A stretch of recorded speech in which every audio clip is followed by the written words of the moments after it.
Prices at another all-time high. The housing unaffordability crisis is leveling up. Oof, this is not gonna be a good one. Stay tuned, you'll see what I mean.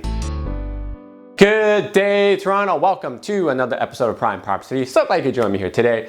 Here's the market watch everyone's been waiting for September numbers. Here they are on a year-over-year basis. Prices are at 1.13 mil, up 18% give or take, all-time high. Sales are down to 9,000, down 18% from last year, and the months of inventory is at 1.13 mil is all-time high. Knew this was going to happen. We broke the previous record from spring and earlier this year because all the talk about consecutive months coming down in the summer times was all baloney, because at the end of the day that was normal and we just had no inventory, right? So I knew this was going to happen. Look where we are now, right? All-time high. Now here's a chart of how this year fared if you're curious, but we broke the crazy spring months because this is actually normal. Fall tends to be higher than spring. So that's not something to really freak out about. However, I think we would actually have a higher price point if we had more things to buy, right? Dragging the average price up. But if you look at the chart over here for the September numbers in like the past decade to compare how we're doing, you'll notice a really weird thing with this year. It's the only year with a 4-digit listings remaining, like active listings.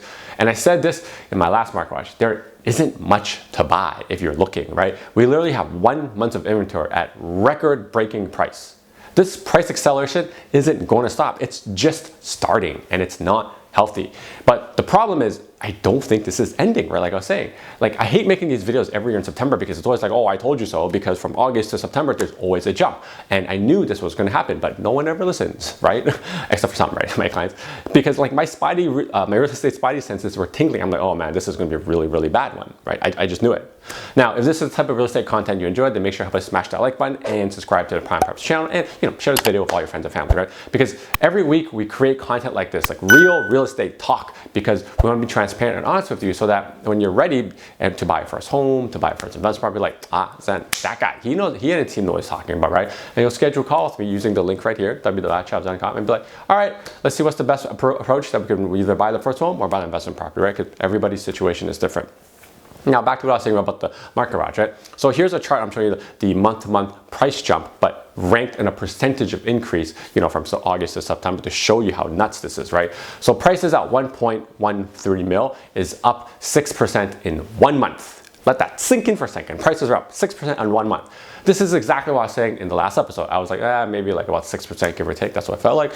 I was off by 0.1% on the upside, but it's scary nonetheless, right? Let me put into perspective how bad 6% is on like a month-to-month jump. If you look at the chart here, this is the 4th highest month-to-month increase from August to September ever. And every time we've hit that breaking point around 6%, something insane happens to the market in the following months, like absolutely insane, right? Now this happened in 2019. I was thinking there's nothing to buy, and then the blow-eye segment blew up before the pandemic, and obviously the pandemic, as we know, has made things worse.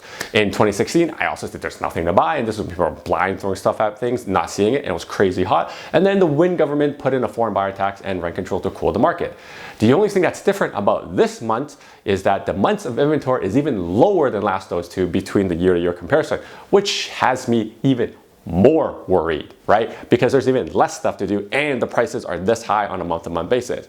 That's the scary thing. Now here's the other scary numbers, right, on a month-to-month basis. The 4 and 6 detached up 6%. We're at almost 1.8 mil. Poof, crazy, broke previous record, insane. Here's another micro market I don't usually mention, but the 4 and 6 semis, which usually is a 3-bedroom entry home for a lot of people, up 7%. Hyper competitive in that space. 4 and 6 condos up 3%. Almost broke 750,000. Again, all-time high. And despite getting a surprising amount of inventory in September, most of it got absorbed, right? Then we get to the crazy stuff, which is the 905 detaches, up 6% from last month. We're at 1.45 mil, broke previous record. This one is stupid absurd, because York, Peel, Reed, and Durham have no inventory right now. They're at 0.87 months inventory, less than 1. There's nothing to buy. And to give you an idea how ridiculous this price jump is, this is the only other time where we had a price jump of $100,000 in 1 month. First time being the pre-pandemic, when I was saying when there was no inventory, and now. So this isn't slowing down anytime soon. Here's a Halloween themed fun scary fact for you. The average 905 house before the pandemic didn't even break $1 million now. We're at 1.45. It's like 50% jump in a year and a half. Just nuts. So this is absolutely insane. Is this price jump going to increase at this rate in the coming months? No, I don't think so, because October generally increases a little bit, but the rate of acceleration slows down. So usually like 1 or 2 months from September to October. But prices, quote unquote, stabilize here and seasonally basis, but they come down in November, December. Remember, all of this is part of the normal seasonality, and I've been saying this for a while. It's not saying that you should wait until November, December to buy something because prices are coming down, because usually that means there's less stuff to buy. It may not be things you like. But what I'm saying is that what is happening right now with the inventory level, and it's going to be so bad that we'll probably see prices go up in the winter months out of seasonal norms, and that is going to be very scary and very silly, because the concern is so real that, like I was saying earlier, like whenever prices are this high, like they jump this high and the inventory is this low, we always have something crazy in the winter months that's out of seasonal norms, right? So if you were following the 2019 to 2020 and 2016 to 2017, we had freaky price jumps, like you can see over here. The only other one that's kind of out of the norm is the red one, because obviously, pandemic, but like those are the things I'm always referencing for that, like kind of mess up the seasonal trend, right? Look at the 2017 spike, right? Then look at the 2020 spike. It's all completely insane on how quickly these prices escalate.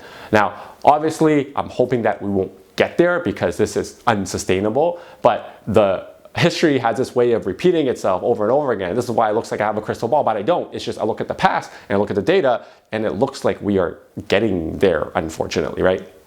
Now, I made this video not to give you FOMO, fear of missing out to buy something, but to impress upon you how serious this price jump is happening, right? The unaffordability crisis is real. Just because you're looking right now and you're seeing this doesn't mean you should give up. And I understand it's frustrated, but I don't think prices are going to come down just because you're frustrated and this whole income to pricing ratio is there. The unaffordable thing makes no sense. It's irrelevant because there are many ways that prices can go up. And I talk about it in my newsletter, right? So you can check it out if you wanted to. Again, this is my real estate spidey senses tingling, and I really suspect we're getting ready for another big jump. It has all the same patterns I was going to tell you about that I was watching for. So if you're looking for some help you can navigate this pending price jump or just see what's going on and whether it's the right time to get into the market, you can book and strategize a call with me using the link right here. It's www.chatwithzen.com. Until next time, your move, your future. See ya. Now that you're done watching this one, how about this one? Oh, you know what? This one's good too. Ooh, this one's really good. You know what? Just watch them both.